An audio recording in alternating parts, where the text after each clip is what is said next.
Good afternoon, everybody. This is a primer to the 2024 PAR Standard Forms update. This is a massive rollout, so everybody bear with me. I've had about 24 hours to digest what's come through. Yesterday, we had a 2.5-hour webinar with PAR's legal team, and they gave us as thorough yet compressed rundown of the changes that we're going to be going through here. There's about 25 forms that are being updated as a result of this rollout. We're going to focus on big six, all right? So we've got 6 that are going to be primary to our practice, and we're going to focus on those right now.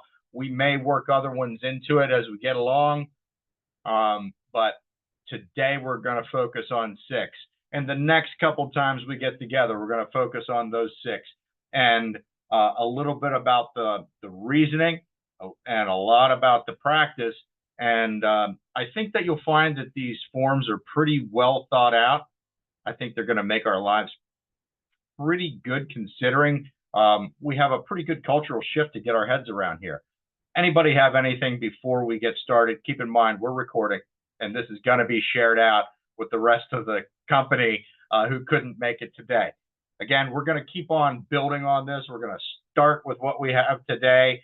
I strongly, in as strong of terms as possible, want you to go and register for one of PAR's webinars for agents to get familiar with the forms.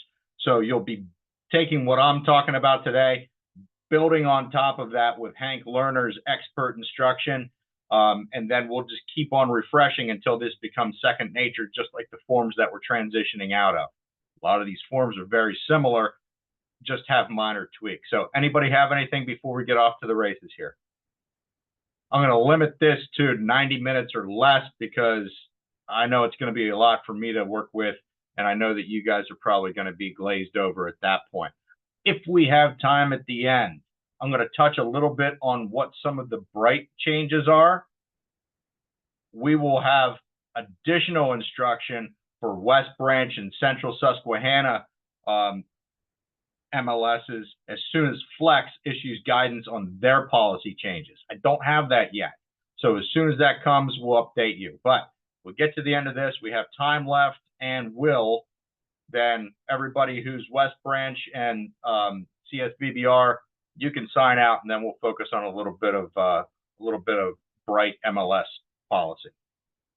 Okay, so we're going to have additional forms or changed forms to use from PAR, and our MLSs are probably going to have additional forms.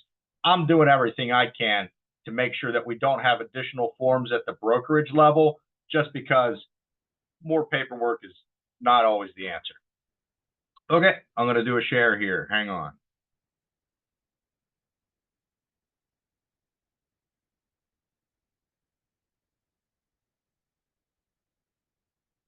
Somebody give me a thumbs up. Are you seeing my screen that says PAR Standard Forms Update? You getting that? Cindy, give me a thumbs up. All right, good.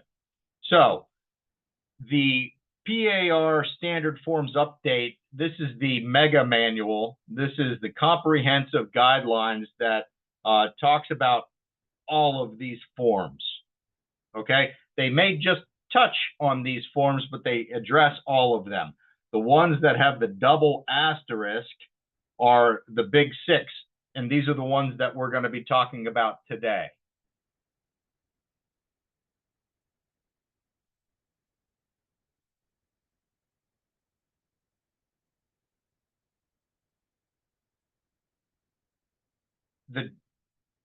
These forms are all going to be released August 1st. They're going to have new and updated guidelines for preparation and use. You guys are all familiar with my favorite resource, and you can see it here. It's parealtors.org. Need your NAR or I'm sorry, your NERDS number to get in there. But if you're not familiar with it, please get familiar. When you go to the standard forms section and view the forms library,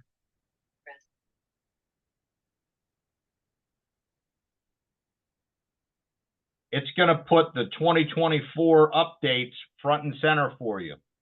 So if you don't have my resource in front of you, go here. You're going to have it available, and it's going to take you right to the 2024 comprehensive guidelines, and you can search everything right from this search bar up here. Back to the mega manual. This is 32 pages of fun. It'll break it down for you. This is built as a comprehensive training guide.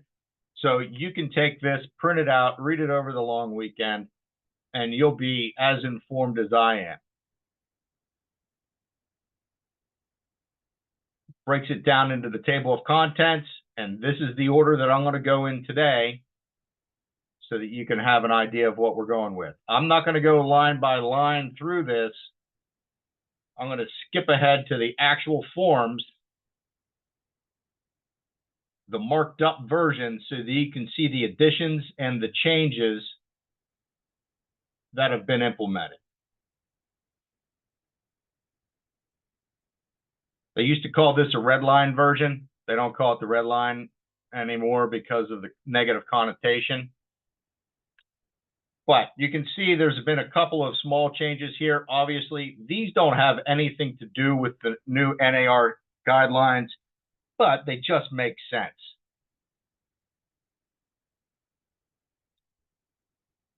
They have specified that no law or association of realtors has set or recommended the term of this contract. Likewise, they have gone on to specify that no law or association has set or recommended the broker's fee. They have specified that the broker's fee can be a percentage of the purchase price or a flat fee, whichever is greater, or you can do a mixed approach with the percentage plus a flat fee, as we often do with a listing percentage and then a separate transaction fee. You can see here that they still retained for us to have the ability for a portion of that to be non-refundable up front.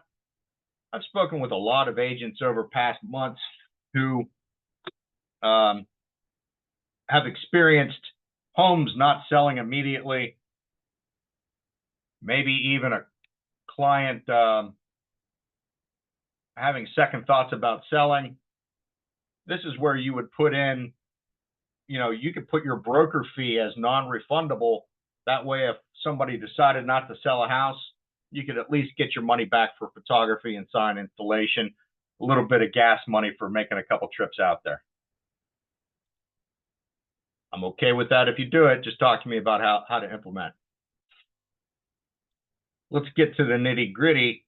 You can see the blue is something that has been rearranged throughout the contract. It's been changed in location. It previously existed. The red stuff, brand new stuff. Okay.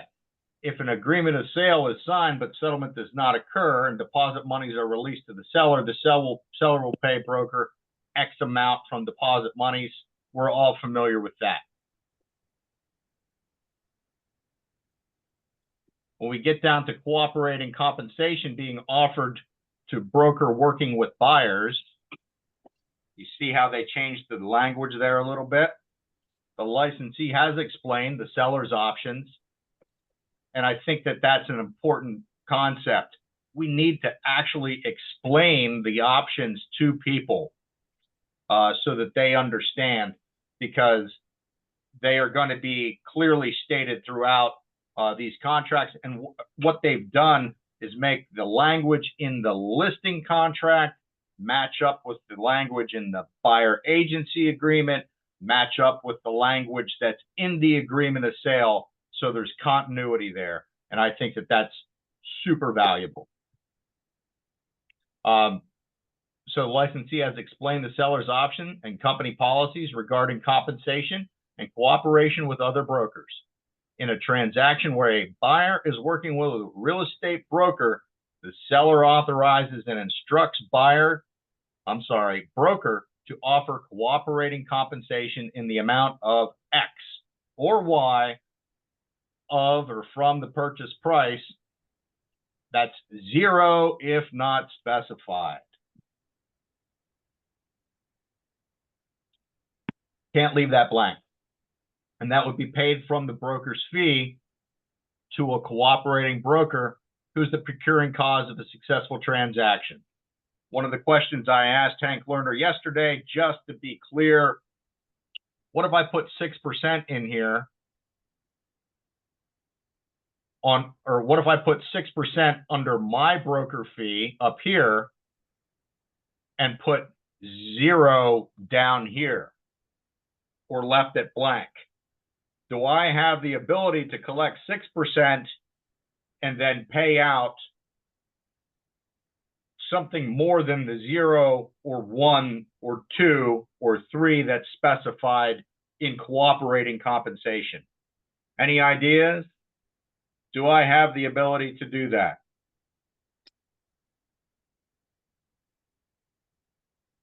According to PAR, that is something that is contractually determined. And if I wish to offer more than what I have been authorized to in this paragraph 6, I have to get a change in terms to do so. So if I have committed myself to receiving 6% up here as broker fee and think I'll just leave this float and pay what I need to get a buyer's agent to play ball, that's not going to fly. If I have 0 committed here and I want to offer 2.5, I have to get a change in terms to do that.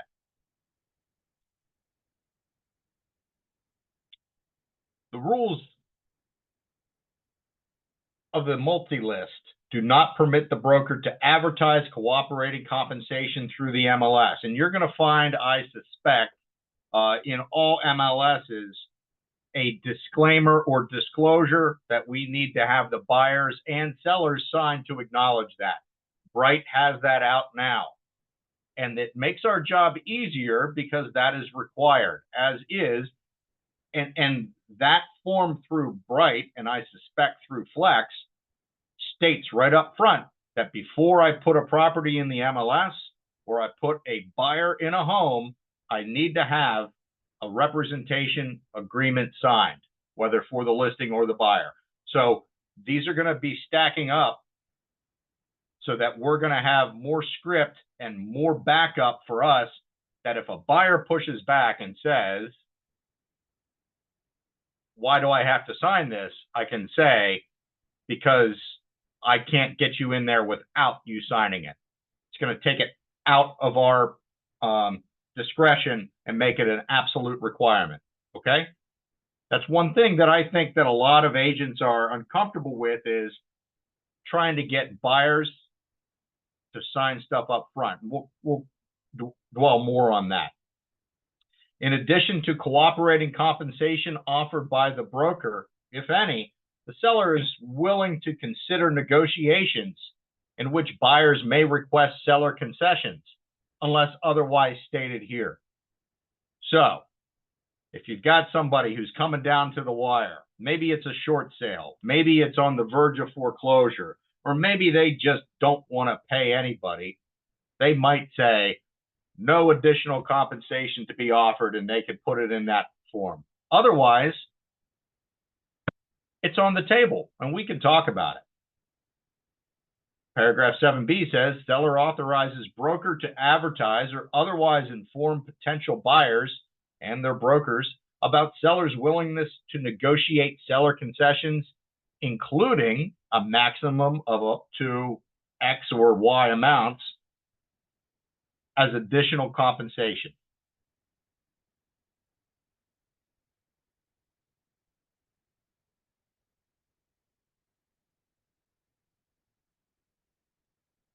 they don't say it's compensation, but they call it concessions. And that's going to be the new term that we're going to hear a lot, concessions. Seller help is out. That's now closing cost assistance. Paragraph 8 remains the same. 9, 10, 11, 12. Those are the only areas of the agreement that have really changed until we get down again to marketing. And they just added a little bit. This used to say, I think, other. They just added the advertising and marketing. And then it further clarifies that the seller understands and acknowledges that if an open house is scheduled, the property address may be published on the internet. So I think the listing contract is pretty cut and dried. It just kind of rearranged some stuff and added a few paragraphs of clarifying language. Does anybody have any questions on that? I would love to hear it.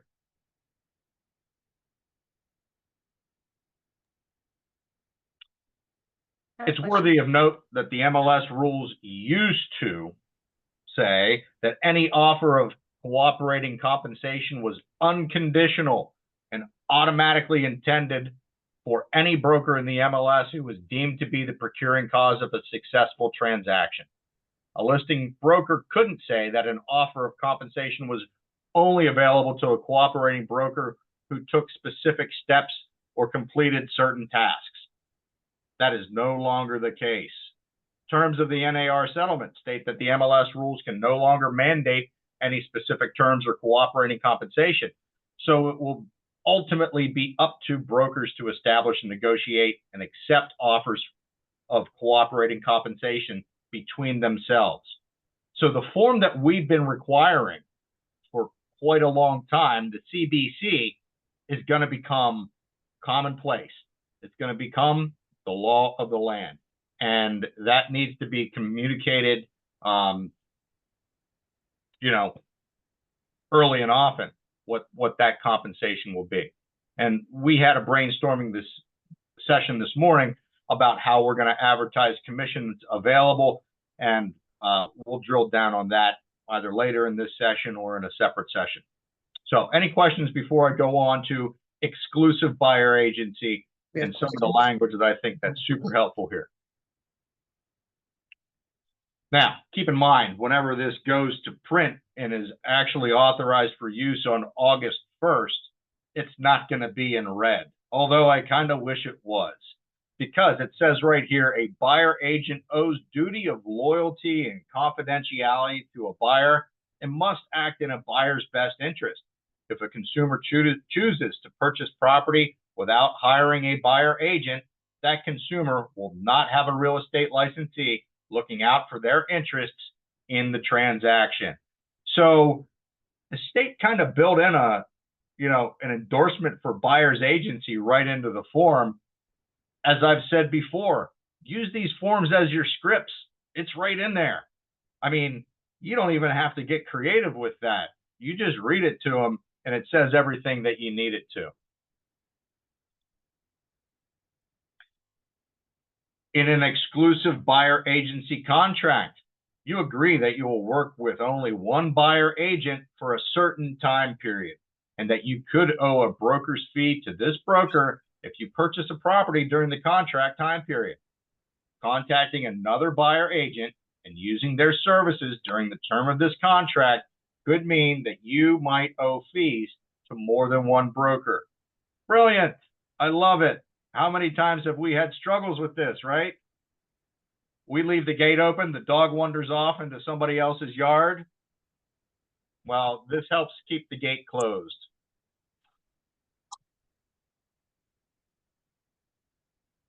Do not sign this contract until you have read the entire document and discussed any questions with the agent. If you have further questions about this contract, you can also discuss them with the agent's broker or manager. And if you have legal questions, you are advised to consult an attorney. It's great. I think that this sets this up as a professional, legally binding contract, which we've always felt it was. Buyers just kind of thought it was a piece of paper. I think, though, that we definitely need to get away from sending this in a packet of information with 42 other disclosures and papers for them to sign all in a 5-minute click session. I think it's important to get this in front of the client separately with a consumer notice so that they have time to digest it and understand that it's a standalone contract.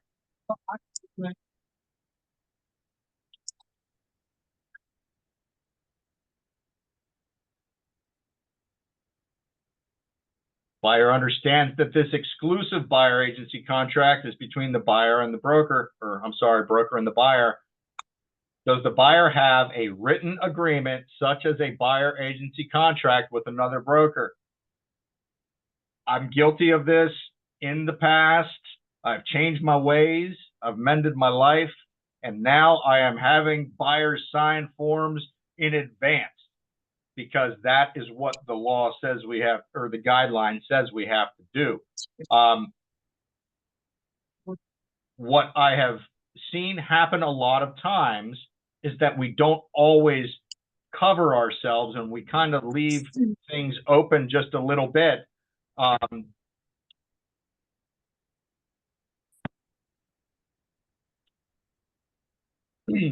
Sorry, lost my train of thought there, guys.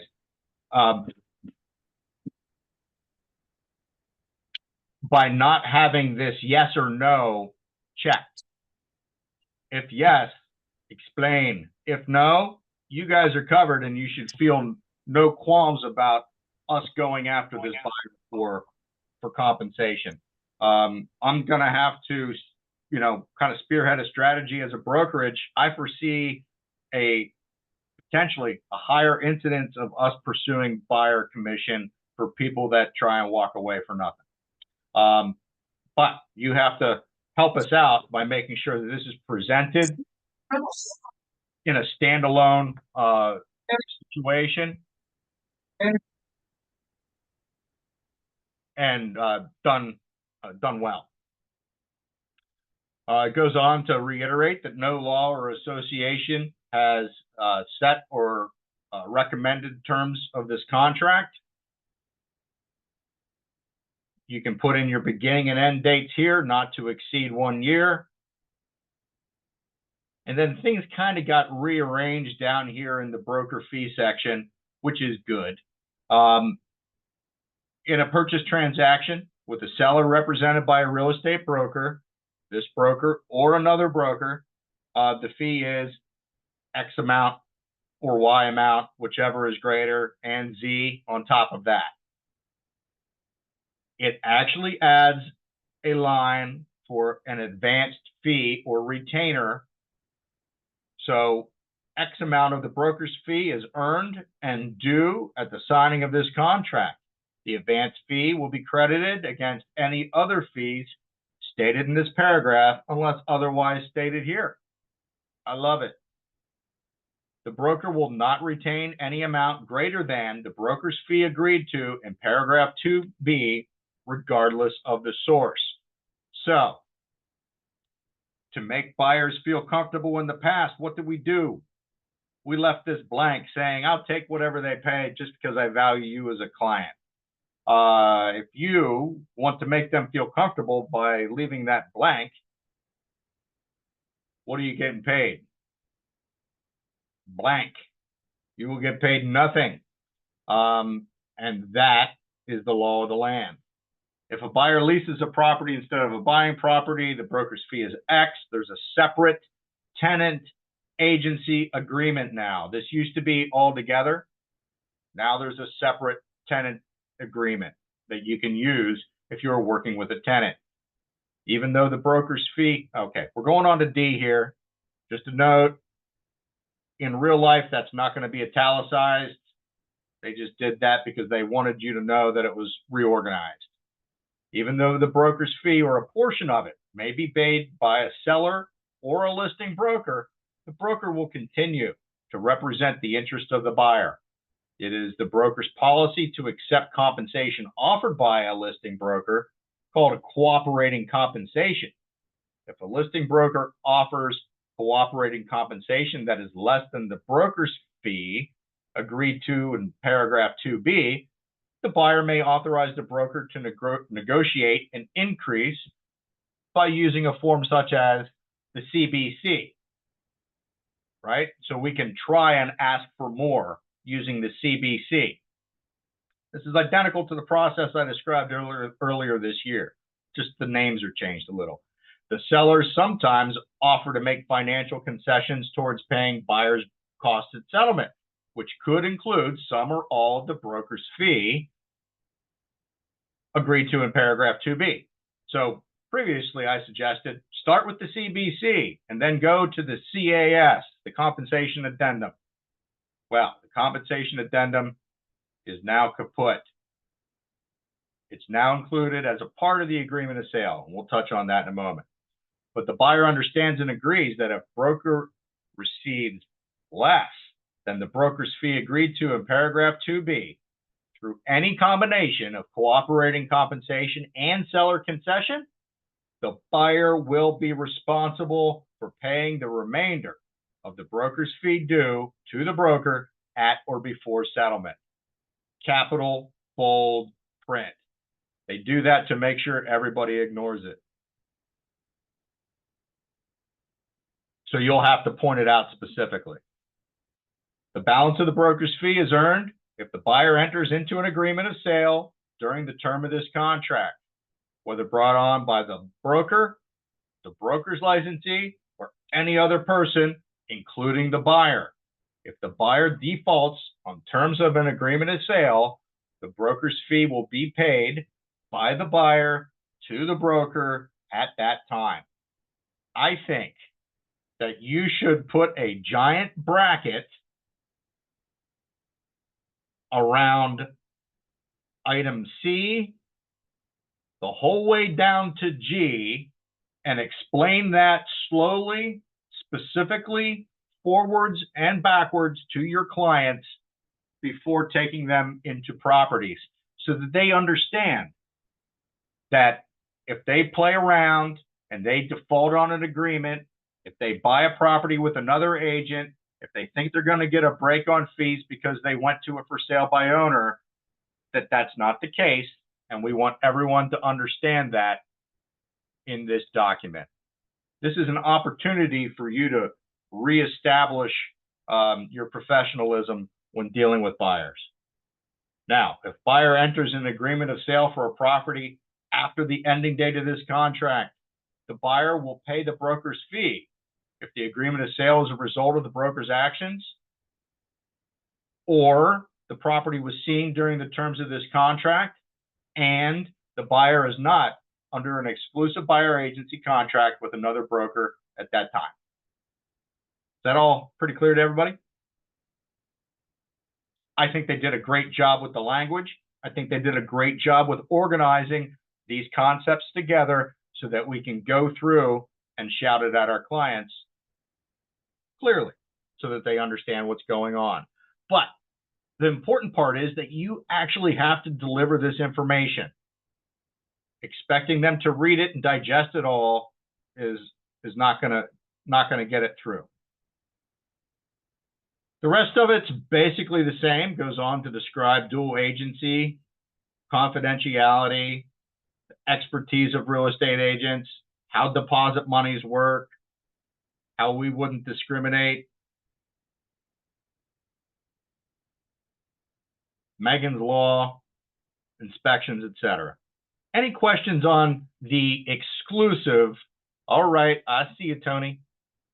Unmute. So scroll to the top real quick. So maybe I missed it, but does this for timelines, can I do it for just said property? I'm glad you asked.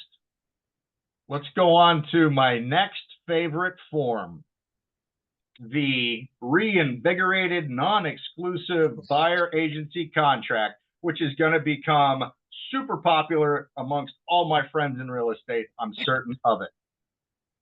Because it puts in properties right here. You take them out for a tour on a Tuesday and you show them 4 properties, you put the properties right in there. And if you decide you don't like them and you don't ever want to work with them again, you're still getting paid on those 4 properties.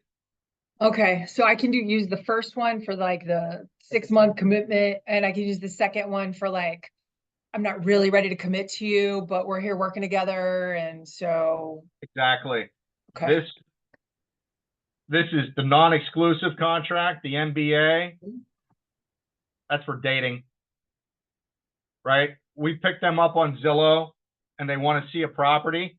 Hey, I don't want you to commit to anything you're not ready for. I just met you. I don't want to commit to anything. I don't even know if I like you. How about we agree to this? If you like this house and you buy this house, you pay me or enable me to collect 3%. Sound good? Great. No hooks, just this one. And if they call you back the next week and they want to see another one, you can add it to this one.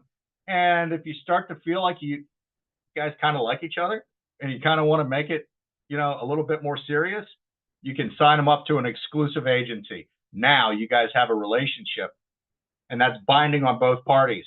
This one, binding on neither.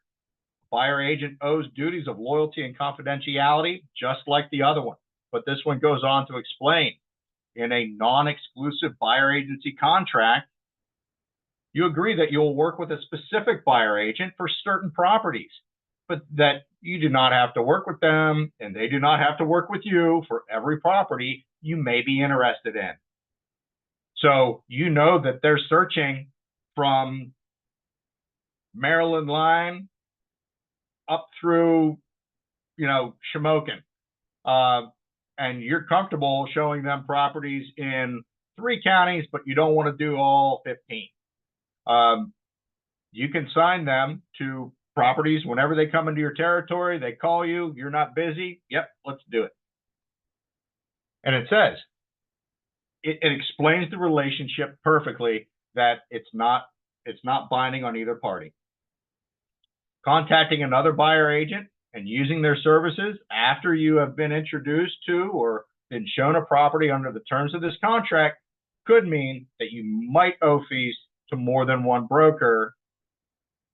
However, you want to explain to your client, if you're signing up to a non-exclusive buyer agency with me, you want to make sure that the agency relationships that you enter into for other properties are also non-exclusive, because I may have them signed up to a non-exclusive to show them 235 Main Street, Shamokin, but they have an exclusive agency contract with another broker. So I write the contract for them in Shamokin. I collect the co-broke on that one, and then another broker is getting paid just because this client didn't understand the exclusive, non-exclusive difference. So do not sign this contract till you've read the entire thing and discuss any questions with the agent. You can even call the broker or manager, but last line, call an attorney if you have any questions. And I like that they have everything as plainly stated as possible. If you don't get it, call somebody else. Gives us a spot in a more continual fashion to add the company license and the state license to all of these agreements. Asks again, do they have a written agreement with another agent? If yes, explain.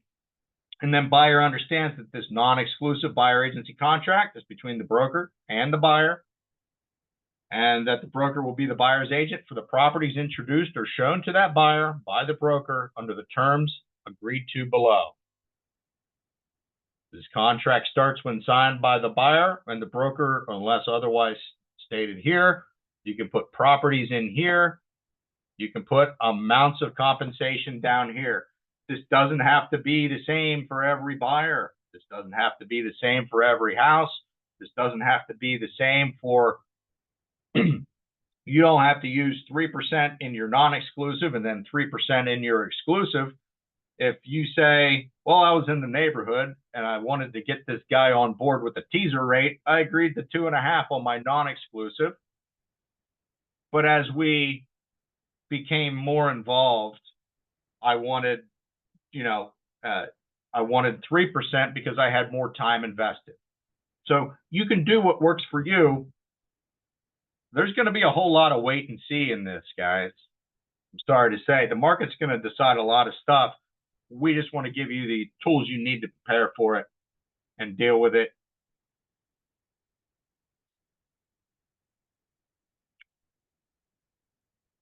This language is all the same as what we found on the exclusive. Anybody think they might be using this form? Casey, you have your hand raised, or is that inadvertent? I do, sorry. So I had a question about the non-refundable. I'm going to be taking a listing, but it applies here too. So if you're taking that advance payment prior to the closing, like how are we accepting payment? Is it being as a check written out to the brokerage? And then is it a personal check going to be acceptable? Like, what does that look like? Great question. Haven't had it happen yet, so we're kind of building this plane mid-flight. So I'm going to be signing this listing on Friday. So yeah, just wondering how I should communicate that. That's a great question about, yes, it has to be paid to the brokerage. Great question about whether or not a personal check would be accepted. I think we can come up with better mechanisms than a personal check, because they write you a check, then bounce it. We've already got stuff going on. You've shown them houses, you've submitted contracts, find out they're penniless, and you're out in the cold, where the whole idea of getting a retainer up front is to make sure that you don't get left, with no compensation for your effort. Let me talk to Chris about whether we can set up a credit card payment portal, whether we can do that through Earnest in some fashion, because a certified check's just impractical. I think in most, it would be easier if we had a better way, right? Everybody agree? Mm-hmm. Yeah, Earnest is super simple to set up through Dotloop. So that would, if we could use that, that would be great.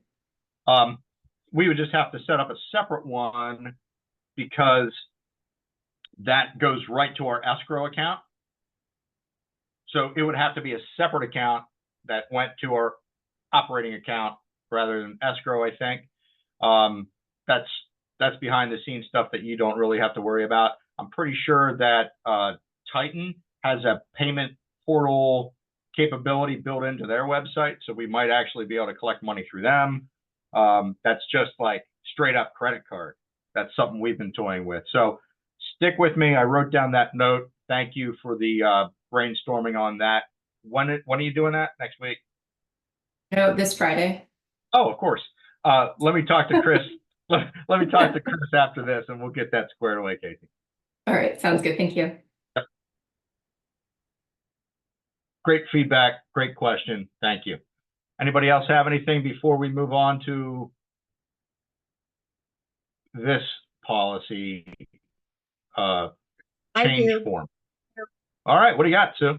Can you scroll up to the first page, please, where the addresses are listed? And can you show me, it says specific addresses, or can you put York County, Lancaster County? Because if you're out showing properties somewhere and you don't know whether you want to work with them or not, something could pop up on your phone. Oh, let me see this one, or let me see that one. Do you have to have a specific address? I don't see any reason why you couldn't put 17013, 17015, 17007. You could put York County, Franklin County. Okay. You could put, I think that was intentionally left to be vague. Okay, thank you. Yep. I have a question, Justin. What's up, Stacy? Hey, so I guess this is all taking effect August 14th, correct? That's correct. Well, there's so many different steps in this. Bright is putting changes on August 14th. The forms are going to be available August 1st, but I don't think are mandated until August 17th. I think so. Stay tuned on that. We have another.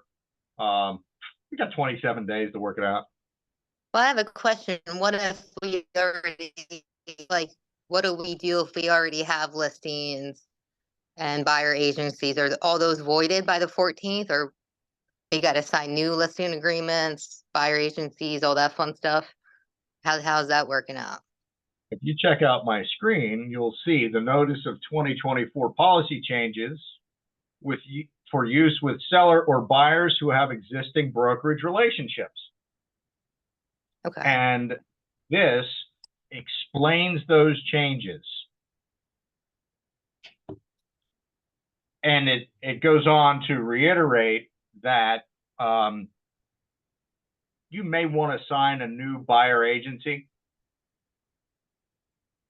I don't think have that them and have them sign a new listing agreement. Like if I have active listings the 14th. I think it's not a bad idea. Okay. I mean, the existing listing agreement, Stacy, that really doesn't change much. If they've already agreed to pay you 6% and pay 3% to a buyer as, buyer's agent compensation, there's no reason to change that. It's just the only thing that changed is that it's no longer published in the MLS. Everything else stays the same. The contract can live on in force with no additional modification. But this form here briefly describes MLS policy changes implemented in August 24 that may affect contracts that you have with your broker. Okay. Now, the 2024 policy changes require brokers who are working with buyers to have written agreements with those buyers prior to touring any properties. These policies, along with PA law, require that a buyer agency, a buyer agreement describe the nature of that relationship and the services to be provided. You may need to adjust that. If you have a 0 in there, or you have a buyer agency contract with a blank on it, you're going to want to get that fixed, because after August, if you don't have something in that space, you're going to be a charity. You're going to be working for free and fun and the appreciation of your client, but no dollars. Okay. That's it. Thank you. Yep. So you can do that one of two ways. You can do it as a change in terms to a buyer agency or a listing agency, or you can have them sign a whole new agreement. I tend to think that a whole new agreement's easier to keep track of and cleaner. All right. Any questions before we move on to the next most used form in Pennsylvania? This one's going to get used a lot. This is one of the ways that we may advertise our co-broke commission. We may have a stack of these printed out and sitting in a listing. So when a buyer's agent comes through, they know exactly what the commission is. That may take the form of a table tent. Heck, I think it may even take the form of a sign rider, but we'll see. Cooperating compensation is paid from a listing broker to a cooperating broker working with a buyer. Language doesn't get any clearer than that, and the cooperating compensation should be negotiated prior to a buyer submitting terms or written offers to purchase the property, or could be renegotiated after an offer is executed, but cannot be negotiated as a term of an offer. What's that mean? That means I show the property. I see this CBC laying on the counter. It's offering 1%.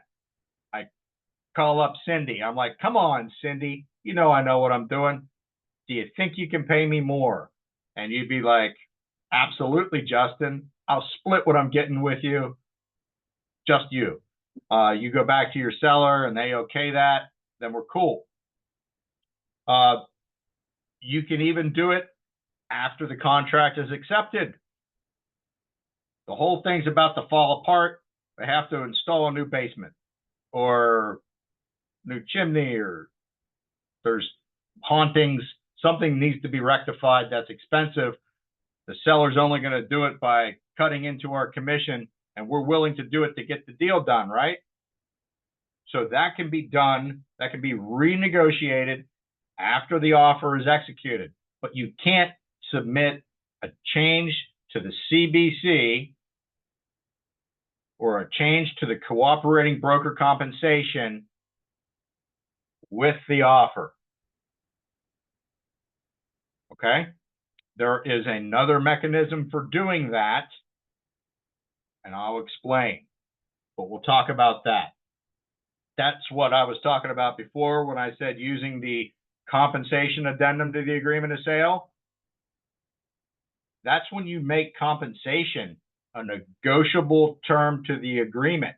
And I've had clients, several, approach me since this whole thing came to popularity, which is, I don't want to pay 3% on a crappy offer, right? If I'm listing this condo for 150 and I don't get any offers except for one that's 120, I don't want to pay 3% on that.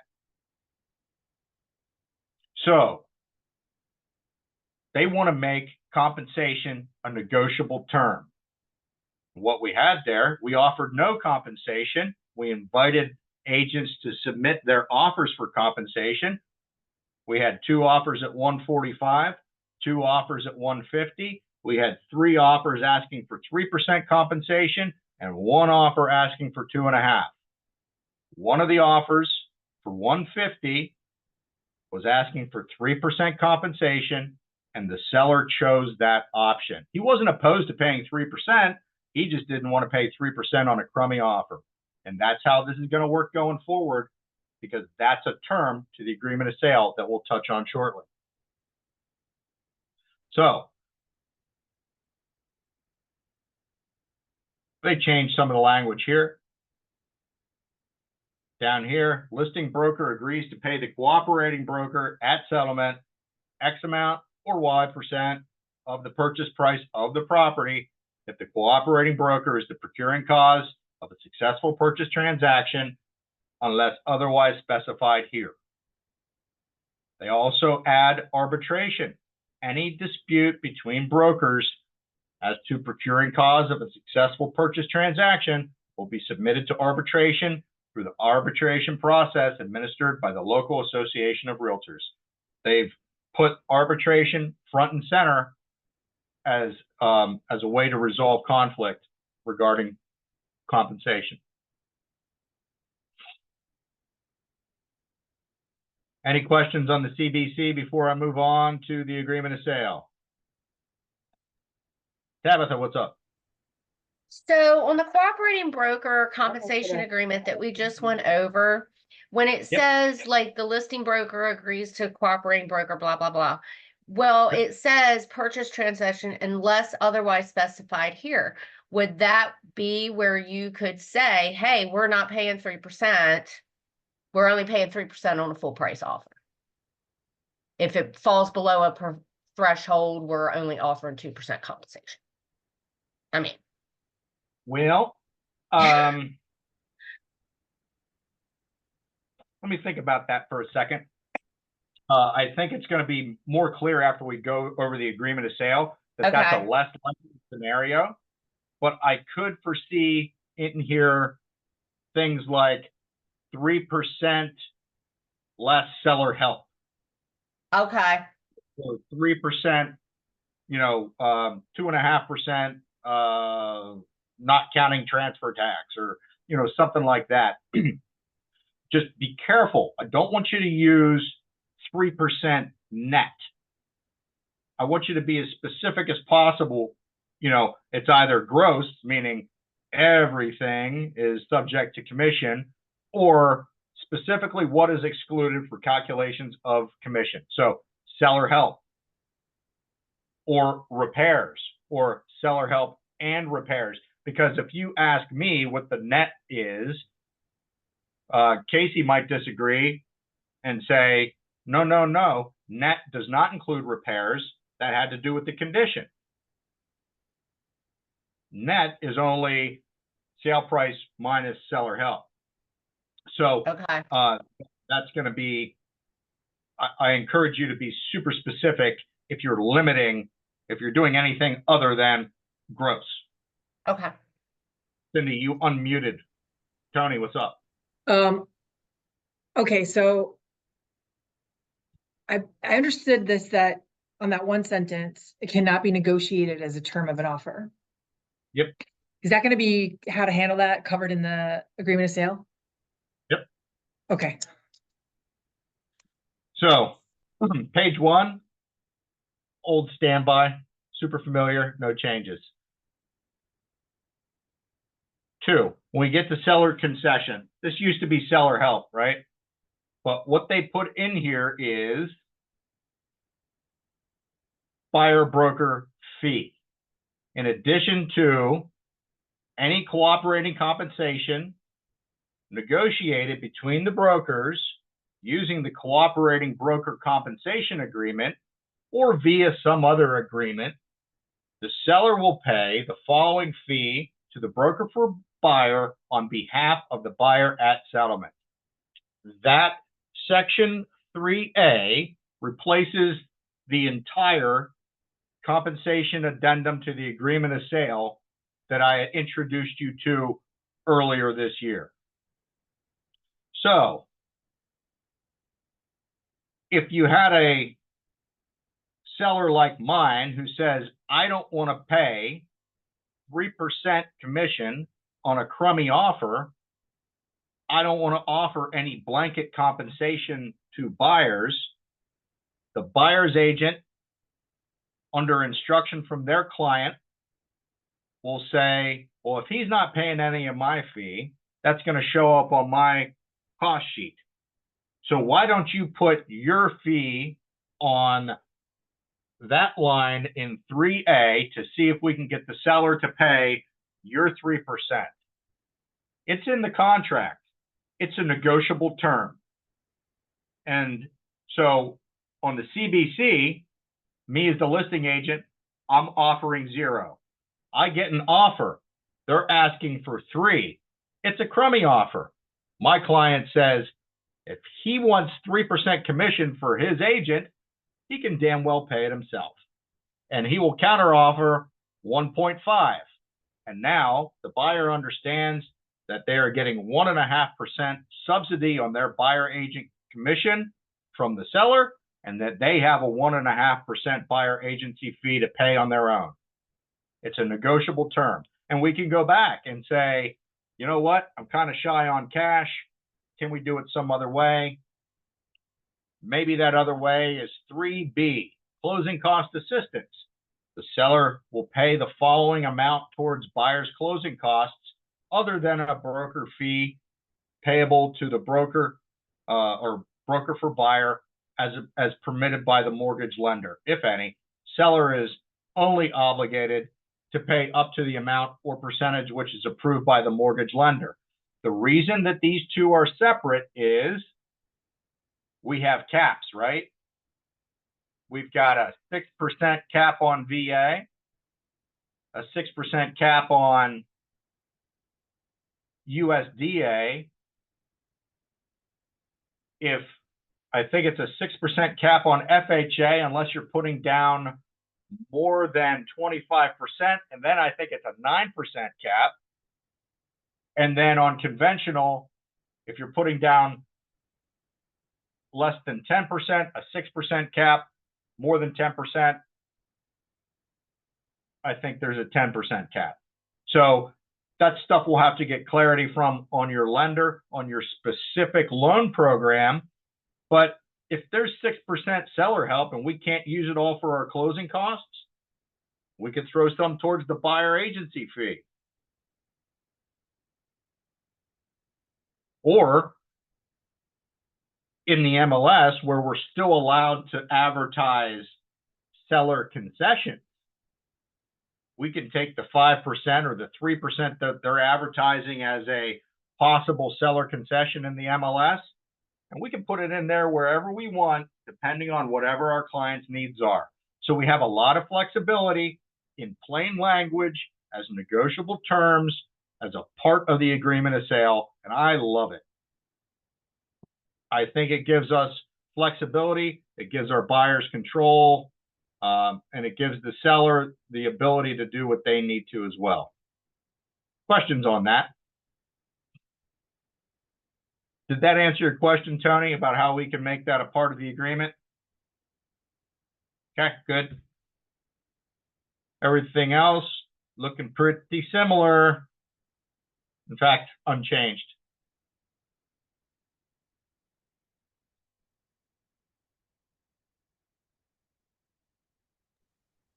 So, Cindy, what's up? Tony has a question. You said on, what was that other form? I can't help it, it's a good point, say it. Well, the one document says you can't negotiate this. It's non-negotiable, but yet it's on the contract of negotiate, like it's a negotiable item. I understand. What you're saying is,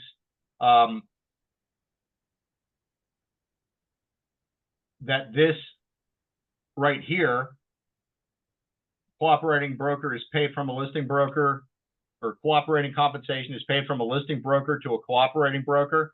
And where it says that it could be renegotiated after an offer is executed, but cannot be negotiated as a term of the offer. Is that what you're referring to, Tony? Yeah. Well, we're talking about two separate things here. This is money that I'm getting from my broker buddy. What I'm negotiating in the contract is money directly from the seller. So who Okay. originates this document, the buyer or the seller? It can be initiated by either side.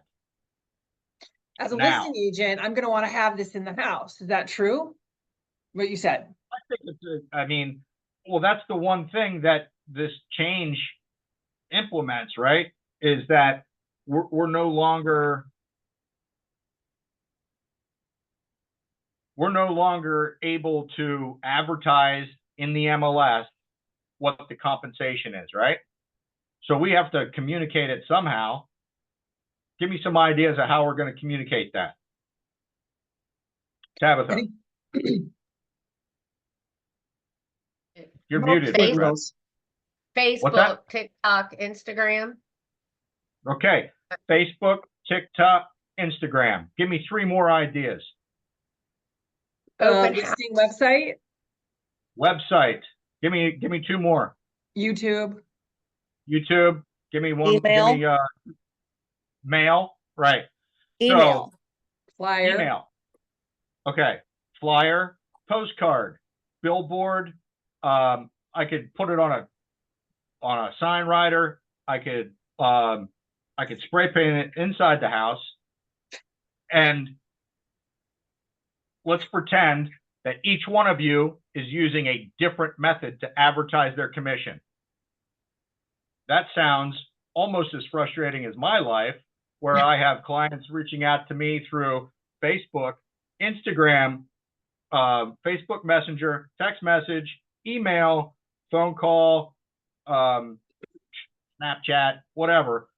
Like, I'm getting information from so many channels that if I don't answer directly, I forget where I got it.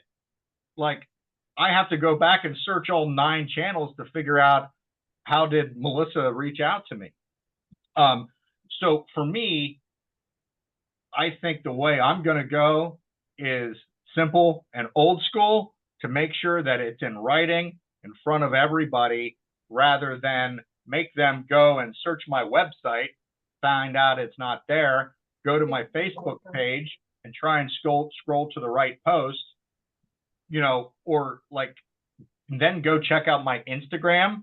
If we're all doing it a different way, there's no consistency, and it's just built for frustration. So I just want to cut to the chase and make it as simple for people to find it. You show the property, you're going to see it on the kitchen counter. What about showing time? Sorry. No, you're fine. Or seller docs in the MLS.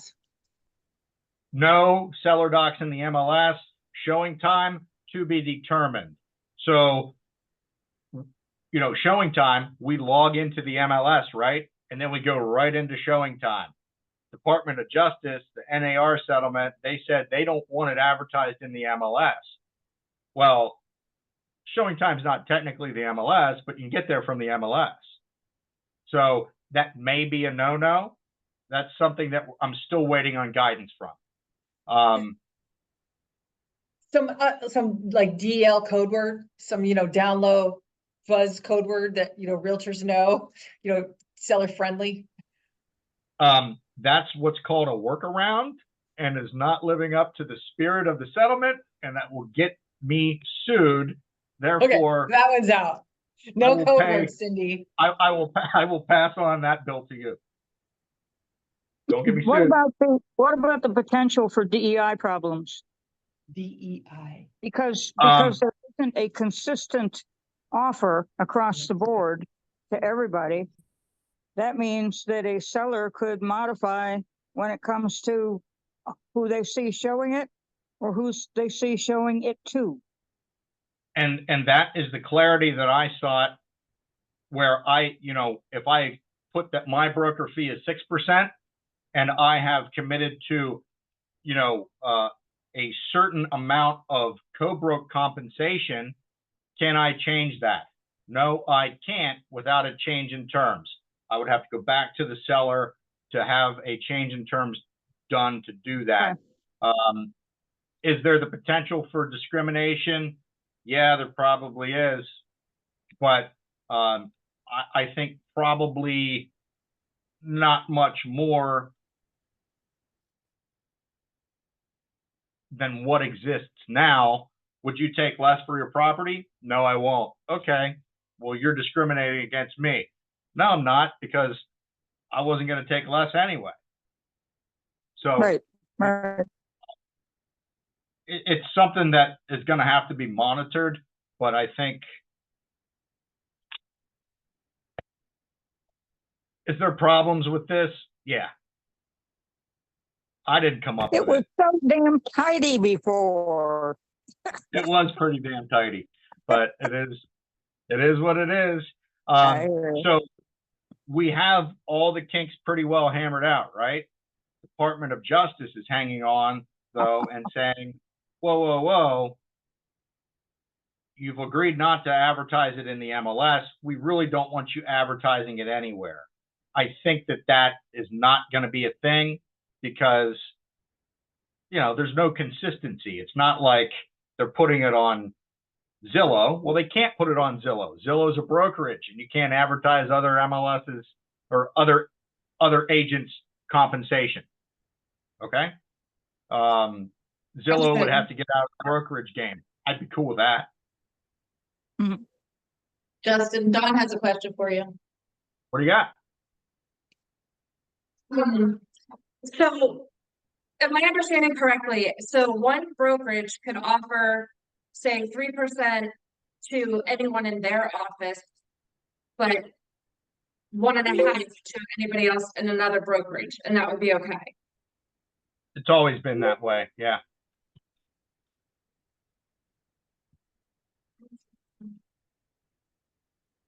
It's up to each individual broker to make that policy, correct? Yes. Well, and your seller, I mean, for me, I think that would disincentivize. I don't know why a seller would do that. Or what if they have a bad relationship with, like, say, a RE/MAX office, and I want to offer 3% to everyone except for a RE/MAX agent? Like, The possibility That is for a special compensation arrangement has always existed, where, Kurt, my broker friend down the street, who we were college roommates, we like to scratch each other's back. I'll I'll split it 50-50 with him every deal that we do, but I'm offering everybody else a third of it and I'm keeping 2/3. That would be a standard written policy agreement. And that has always been legal under Pennsylvania law. Currently, with it being in the MLS, if it says 3% in the MLS, that doesn't mean that the listing agent has to pay the agent 3% if they don't want to. It does mean that. What it doesn't mean is that there's not a better deal out there for somebody else. So that blanket offer of compensation, or that unilateral offer of compensation, has been the law of the land and will be the law of the land until August 14th, according to Bright. We'll see when Flex is doing theirs, but it's going to do it at the latest on August 17th, at which point that unilateral offer of compensation disappears.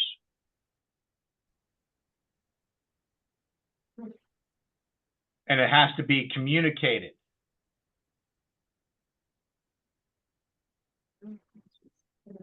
And I think it's, you know, it's the opposite of transparency. Does it offer, Absolutely. you know, does it offer flexibility to buyers and sellers about how they want to get paid and pay their agents? Yes. Does it, you know, does it make things convoluted? Yeah. And again, like I said, I think this is a wait and see. If this became a buyer's market next Thursday, all of these conversations would go away, because sellers would be saying, I'll pay you whatever you want, just bring me your buyer. Right. Like it was in the early 2000s, or mid 2000s, after the wheels fell off. And I see it again. I see, I got an email earlier this week from a builder outside of Philly paying 4% for buyer's agents on their town. Wow. Any other questions on this? This is just the first layer.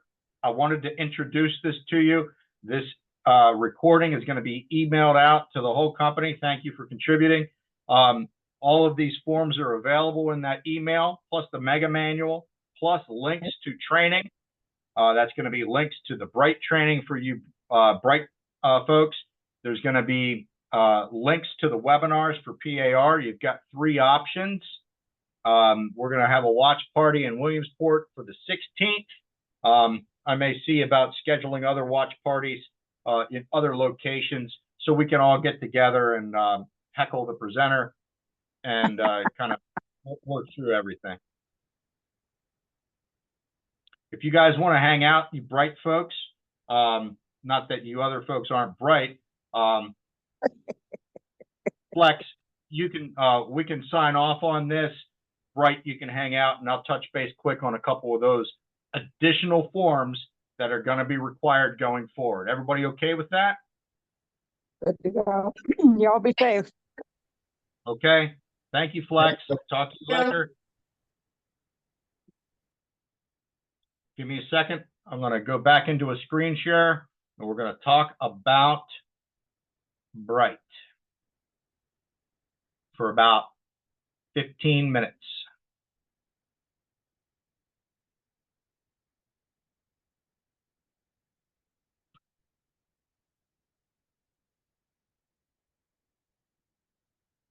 Okay, can you see my screen?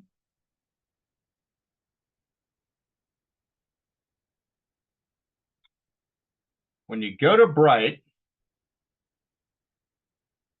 as soon as you log in, it's going to say, well, let me show you how I log in.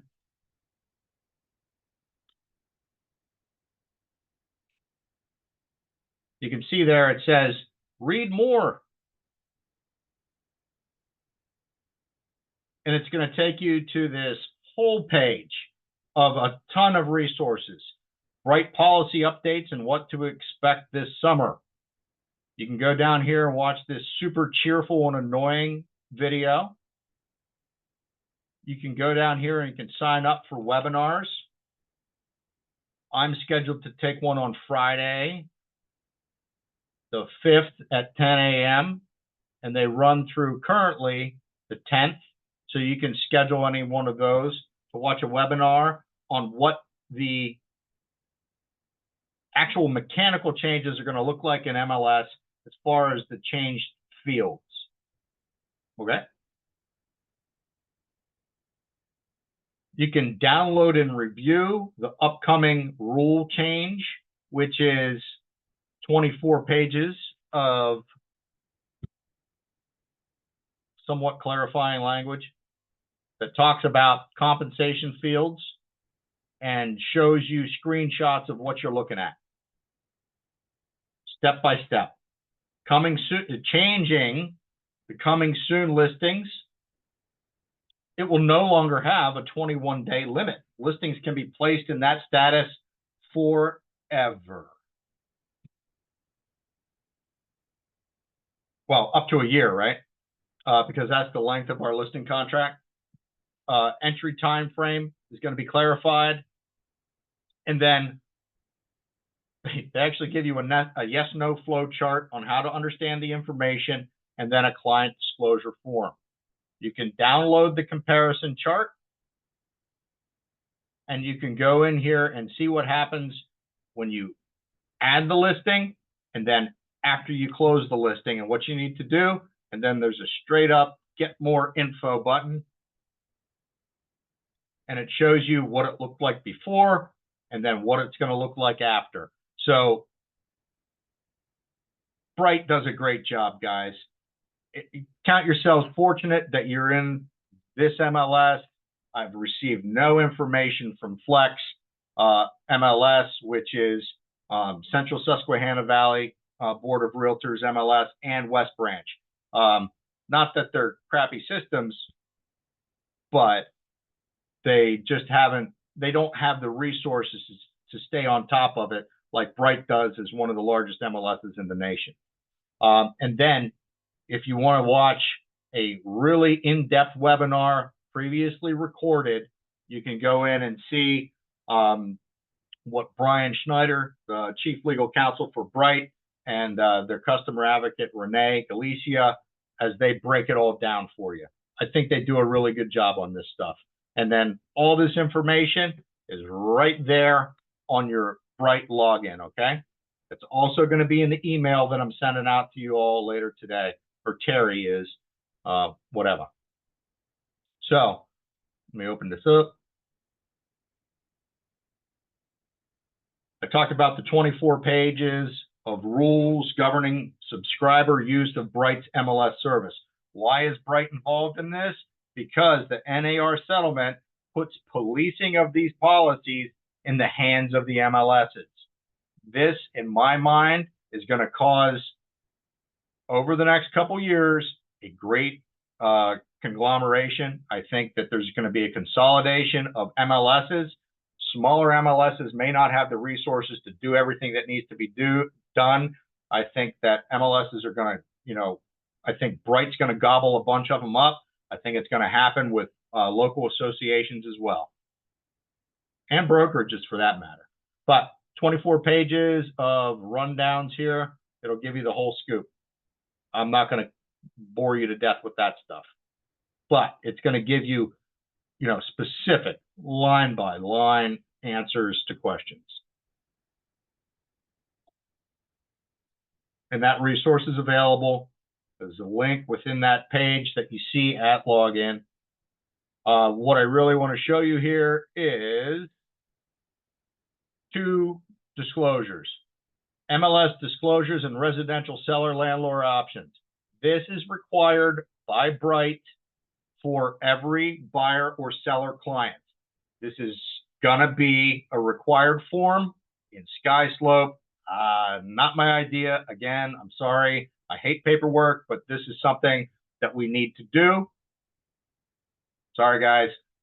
But I think they give you one more brick in your foundation of professionalism that you can go out there and have more dialogue with your buyers about getting them to sign it. It says, buyer client, seller client, backwards.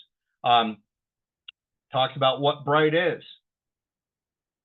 And then it talks about How does Bright work?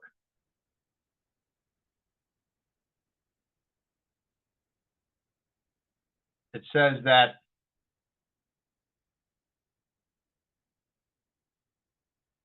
what do I need to know about broker fees? What your broker may earn and what you may pay must be agreed in a contract by the time you sign a listing agreement or you're taken on a home tour.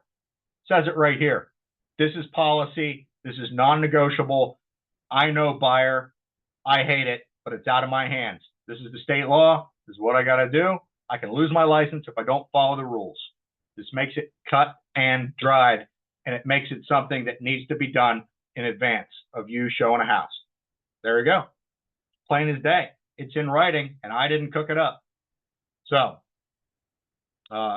if you're sorry, I screwed up. I lost my place there. Those amounts are not set by law, trade association, or Bright, and they're fully negotiable. And then somebody's going to say, are your fees negotiable? And I say, yeah, absolutely. But my wife expects me to make a minimum of 3%. If you'd like to pay me more, I'm open to that.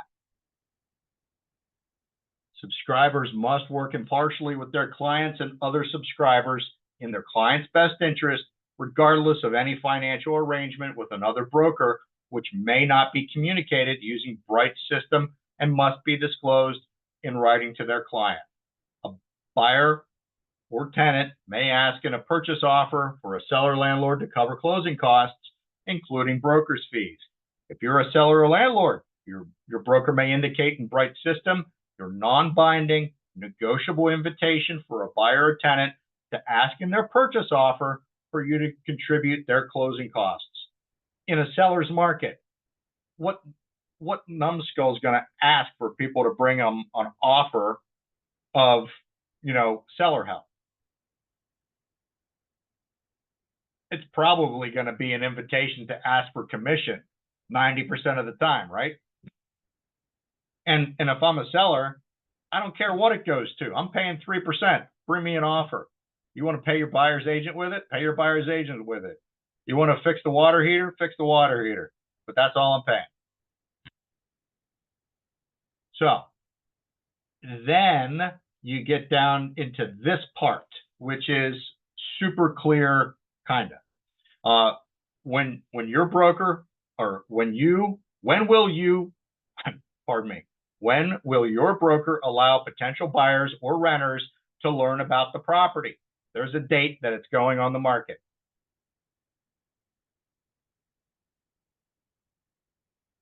You check the ones that apply below. Are we going to use Bright to share my home's information with the open market? Well, yeah. Am I going to use Bright to share my home's information with only real estate professionals? I don't want a whole lot of traffic. I don't want my neighbors to know I'm getting a divorce and I've got a PFA from my angry ex-wife, and I don't want her to know about it. So I don't want it on the MLS, right? So that might be when that's used.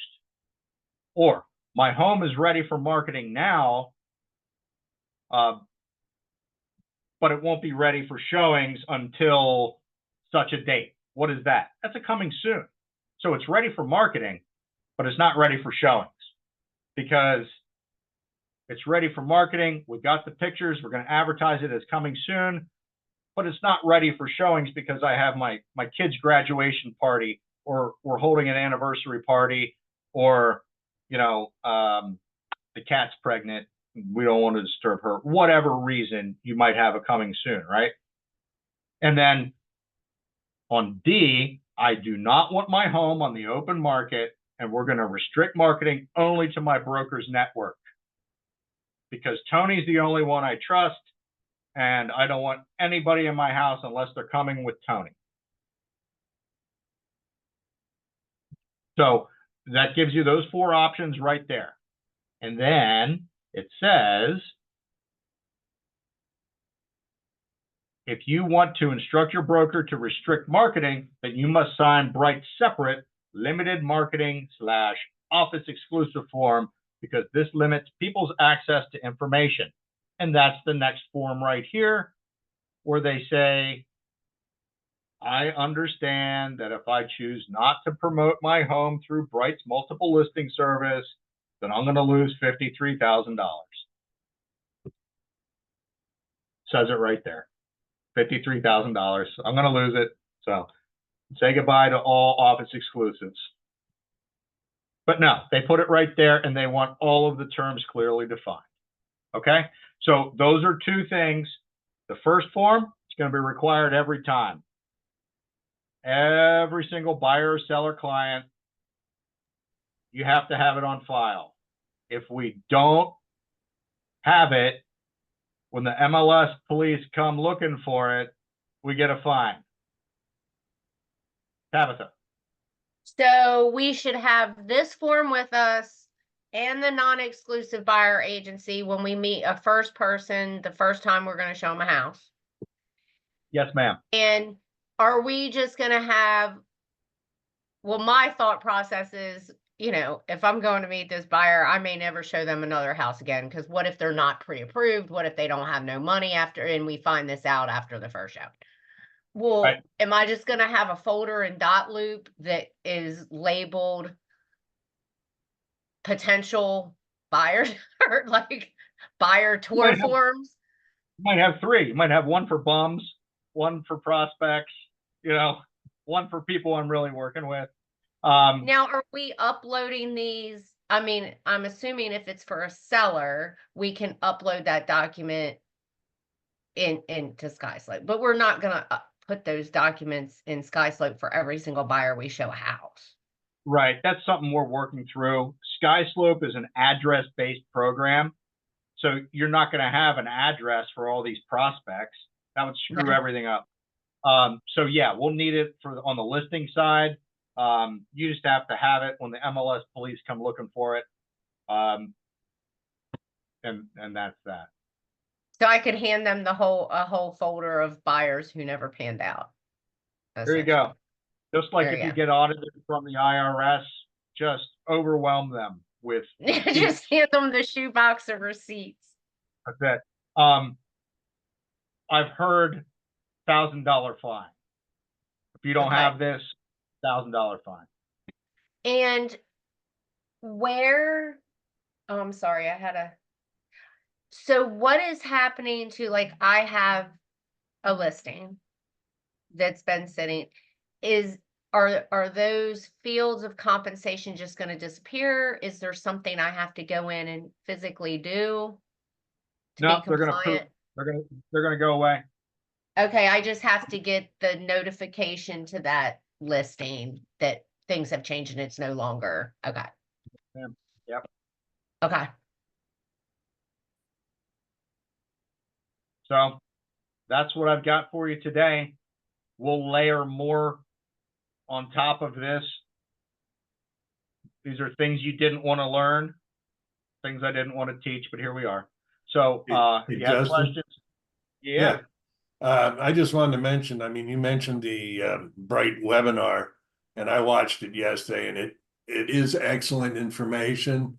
It got somewhat confusing at times because they talk about all the different options, and it'll get your head spinning. But Yeah. what you were saying today with the PAR forms started putting it together. So. Good. And that's why I wanted to kind of talk about this, you know, all at once here. You're just going to have to do it once and you'll understand, you know, how these things work. It's a problem of just training ourselves to remember to do these forms as opposed to cowboying it like I used to, and having them sign a buyer agency agreement on the day that I put in the agreement of sale because I didn't want to be married to somebody who wound up being a crackpot. So, you know, the non-exclusive is probably going to wind up being my favorite form. Unless it's an old friend who I already know. But like, or, you know, if they're a referral, you know, I think that's a, you know, a case where I'm going to be doing the exclusive. The non-exclusive, those are people I don't know yet. I don't know if I want to be married to them. Tony, Question. what's up? Okay, so I'm out of town and I've got a person who wants to, hey, I want to see a house. And so I ask Cindy, she does a showing for me. Can my buyer agency and my MLS Bright and all those documents be good if she shows the house? Oh, boy. No.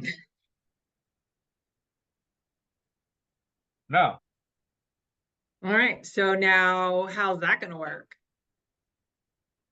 For showing agents? I'll get back to you on that one. Where it says, do you have a relationship with another broker? Yes, no. Yes. If yes, explain. And it would, working as showing agent for Tony on this, and then you could describe, that arrangement there. Okay. If anybody wants to. As I say with disclosures, nobody ever got sued for, over disclosing. All right. Right, please So sign just, this seventh piece of paper. right. So just write, you write War and Peace on the back of that thing, and the commission will leave you alone. Right. Just write all kinds of explanations about what you're doing there. Okay. Buyer consultations? Oh, actually, it might get you out of it because buyer agency says it right there is between the broker and the buyer. Oh, and we got the same broker. Yeah, let me clarify that.